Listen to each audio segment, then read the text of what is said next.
အရှိအဖြစ်ကိုလမကျော်ရှိတဲ့ Mexican Mole Lizard တွေဟာတာမန်မြင်တွေ့နေကြတီကောင်တွေနဲ့မျိုးဆက်ပြီးတော့ပွေးတို့ပုတ်တင်တို့ရဲ့မျိုးပီစားတွေလည်းတစ်စိတ်တစ်ပိုင်းအနေနဲ့ပါဝင်နေတဲ့တီကောင်အမျိုးအစားတစ်ခုဖြစ်ပါတယ်။ရုတ်တရက်ကြီးလိုက်ရင်တကူလုံးပန်းရောင်တန်းနေပြီးတော့ချစ်စရာကောင်းတဲ့တီကောင်အကြီးစားတစ်မျိုးနဲ့တူတဲ့ထူးဆန်းတဲ့တရိတ်ဆန်လေးတစ်ကောင်ရဲ့အကြောင်းကိုဒီကနေ့လေ့လာကြည့်လိုက်ရအောင်။သူ့ကိုတော့ Mexican Mole Lizard လို့ခေါ်ပါတယ်။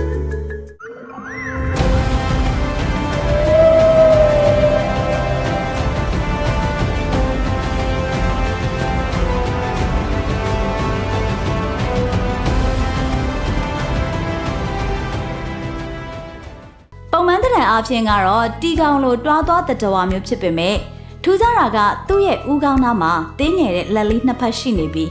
အဲ့ဒီလက်လေးနှစ်ဖက်နဲ့မြေကြီးတွေကိုတူးဆွပြီးတော့သူတို့အတက်နေရာဖန်တီးလေးရှိပါတယ်။တီကောင်တန်ကောင်နဲ့ကင်းလိတ်ချောတို့ဆိုတာသူတို့ရဲ့တဘာဝအရမြေပေါ်ရှက်တိုက်သွားတဲ့တွားသွားတတဝါဖြစ်ပါတယ်။ဒါပေမဲ့ခြေချောင်းပါတဲ့တီကောင်အမှန်တကယ်ရှိတယ်ဆိုတာကိုဒီ Mexican Mole Lizard တွေကတက်တည်ပြနေမှာပါ။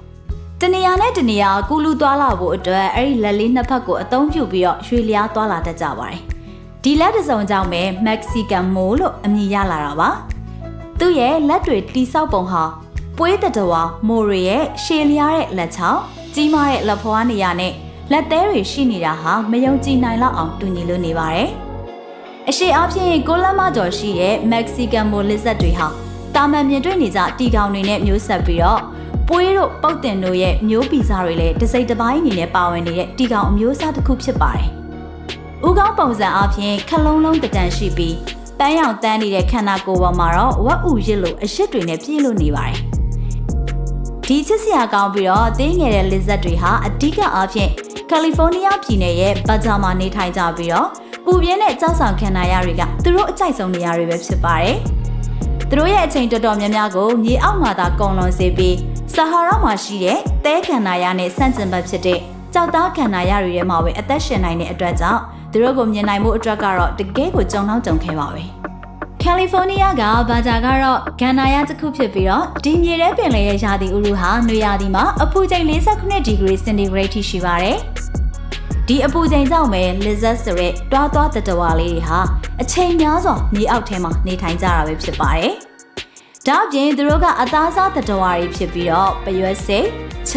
ပိုးလောက်လန်းတွေအပြင်တခြားတီကောင်တွေကိုပါစားသုံးတတ်ကြပါတယ်။မိုလစ်ဇတ်တွေရဲ့အဓိကရန်သူတွေကတော့မွေနဲ့မြေကိုတူးဆွနိုင်တဲ့တွင်းအောင်တတဝါတွေပဲဖြစ်ပါတယ်။မိုလစ်ဇတ်တွေကတွင်းအောင်တတဝါတွေဖြစ်ကြပြီးတော့သူတို့ဟာအလဲအလက်စာအရွယ်ရှိတဲ့ငှက်တကောင်အတွက်တော့အလွန်ကိုပဲအရသာရှိတဲ့အစာဖြစ်နေရကြောင်းမလို့ငှက်တွေရဲ့တိုက်ခိုက်ခြင်းကိုလည်းခံကြရပါတယ်။ဒါပေမဲ့သူတို့တွေဟာနေဘက်မှာဆိုရင်မြေအောက်မှာပဲနေထိုင်ပြီးညဘက်မှာမှအစာရှာဖို့မြေပြင်ပေါ်ကိုတက်လာတဲ့အတွက်တိတ်ပြီးတော့ဖန်စီစားတောက်ခံရတယ်ဆိုတော့မရှိပါဘူး။တခုရှိတာကတော့သူတို့ဟာမြေအောက်မှာနေထိုင်နေရတဲ့အချိန်မှာတော့လူတွေလာရောက်ဖန်စီမဲ့ရန်ကနေကာကွယ်ကြရပါတယ်။အဓိကကတော့သူတို့ကိုတရားမဝင်တရိတ်ဆန်ရောင်းဝယ်ကြောင်းမှုကြောင့်ပါပဲ။တကယ်လို့တိုက်ခိုက်ခံရပြီဆိုရင်လည်း lizard တွေဟာ